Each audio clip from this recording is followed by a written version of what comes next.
This is Chris. Hope you're doing well, and welcome to Popcorn Finance, where we discuss finance in about the time it takes to make a bag of popcorn. I appreciate you coming back for another episode, and today I have Roger Whitney, the retirement answer man, as he likes to go by. He's a CFP, and his main focus is on retirement. So I thought, hey, let's have a nice retirement conversation with everyone today. So Roger, how are you doing?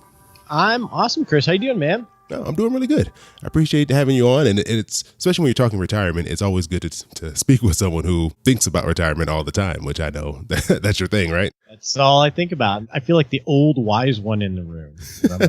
Well, we need that. We need advice from someone who has this on their mind, because I think when you spend a lot of time thinking about any type of topic, I think you can run through some interesting scenarios in your head. Definitely. And in retirement is this thing that we sort of get shamed about all the time that we're not doing enough for, which doesn't make it really that interesting to us. No, like shame that we're not saving enough. Come on. If you Google retirement, I forget how many hits there are in Google, but most of them are retirement crisis, why you're not saving enough, all the things that we're supposed to be doing when we're actually trying to live a great life. Doesn't create positive conversations a lot of times. No, it doesn't. And I think we want to try to fix that a little bit in this episode for younger people out there. Say you're in your 20s, your 30s, and maybe retirement hasn't been on your mind, but you want to do something about it.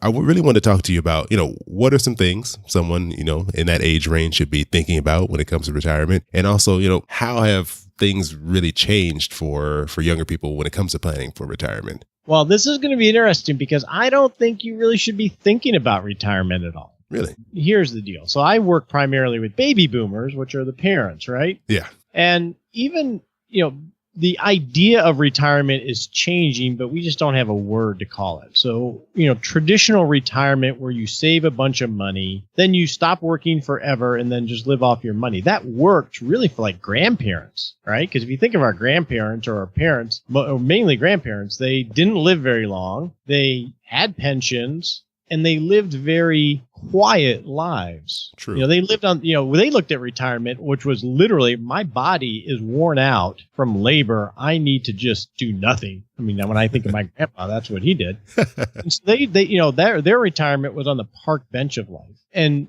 even baby boomers today, they typically don't have pensions. They're going to live a lot longer. They're responsible for all their finances, and they're looking at retirement as this chance to finally live on their own terms. Usually when we get the kids out of the house, I'm not a baby boomer. I'm 51, but I got a 20 and a 22-year-old. They're out of the house. We're having a blast. Finally get to live, which means we're going to spend a lot more money. We're going to be in the playground of life in quote-unquote retirement. So now let's go to like a 20 or 30-year-old. You're going to live longer than any generation in the history of mankind. You're not going to have a pension. Because of the pace of innovation, you're going to have multiple careers that you can't even imagine yet. And you're going to be active for a lot longer. Even a 20-year-old today, like my daughter, statistically, she has a 50-50 chance of living past 100. Wow. So if you're in your 20s and 30s and you're trying to think of retirement in the way that it's defined today, where you have to save and invest as the main vehicle to be okay in retirement, the math doesn't work because of inflation, because you don't have a pension. The amount that you would have to save to quote unquote be financially independent is not going to work for almost everybody if it's only about saving and investing. And that's why we have a retirement crisis, because we're using the model that worked in past generations and applying it to this generation when the game is all changed. Oh, that's interesting. It's a very interesting take on that, because I did not even think about it in that way at all. And because the amount you'd have to save and invest would, that's why, you're never saving enough, because you factor in inflation and risk and the fact that you're going to need to spend at,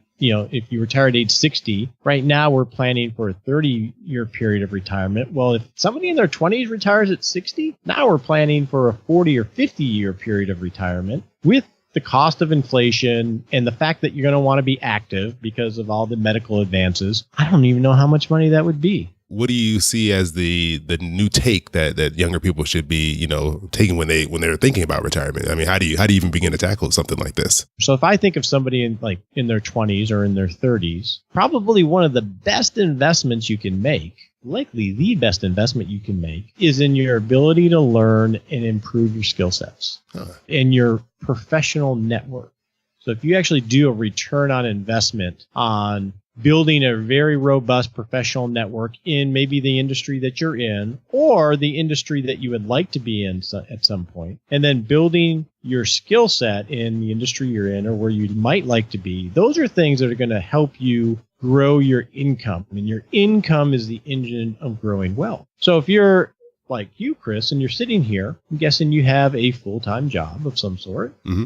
And you're doing this podcast, you're doing sort of that, right? This is of interest to you. You have a great spirit for it.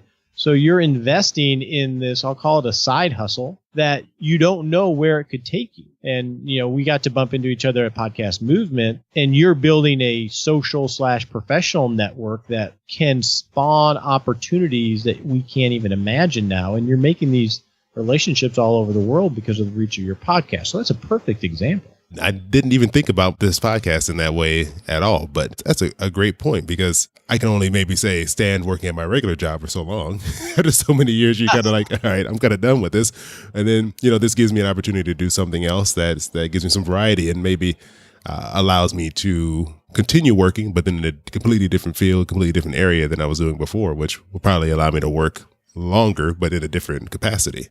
Well, when I talk to baby boomers and I talk to them about what they really want out of retirement, it's not working. It's not about not working. They're just sick of the grind of the corporate life or whatever, the factory life, whatever work they're doing, the meetings, the travel, just all the stuff that go on with working for somebody else. They're sick of that. But what they don't want not working, they want time freedom and some ability to pursue things that they're actually interested in. That makes complete sense, because going to work every day, 8-9 hours a day, doing something maybe you're not even interested in, it's hard to keep that up for 40-50 years. Well, and something that happens is, and I don't know your path here, Chris, is we get out of college. I remember getting out of college and I just wanted a job, right? And yeah, exactly. I wanted the paycheck and I wanted to be able to support myself. And then normally you move up in a corporation and maybe there's some parallel movements, but a lot of us evolve into something that we're really, really good at, but really isn't what we thought about as a kid. Yeah, exactly. It's not what our passion is, but hey, it pays the bills and we're actually really good at it. Then you get the marriage, you get the kids, you get the mortgage, and all of a sudden, wow, even if I wanted to pursue something that I really was passionate about, I can't because I got all this other stuff. Yeah. Using that career that may not be, the awesome thing for you, using that as a springboard to basically fund, what you could think of next is, I think, a really healthy thing to do. But I think when you're in your 20s and 30s, it's less about retirement and more about building wealth and building your ability to generate wealth, which is building income. And usually that's skill sets and that's network are the two things. So if you think of Chris, when you're investing in this podcast, that's not spending money. That's really investing money, assuming you have some plan that's percolating in the background as to how to make it a semi-business. That's actually an investment, right? In a business. True. So you could equate that to investing in the stock market or into a Roth or things like that. You're just choosing to put it into a side business. Oh, that's really interesting. So you're saying, like, in addition to, there's like always like the traditional saving and investing for retirement, also spending some time or maybe some of your resources investing in something that could, I guess, like provide some income or some type of, alternative to work for you in the future is also kind of like a form of planning for retirement. It may be the best investment because it's one you have more control over. And if you I don't know, to figure out a study of how you calculate the return on investment.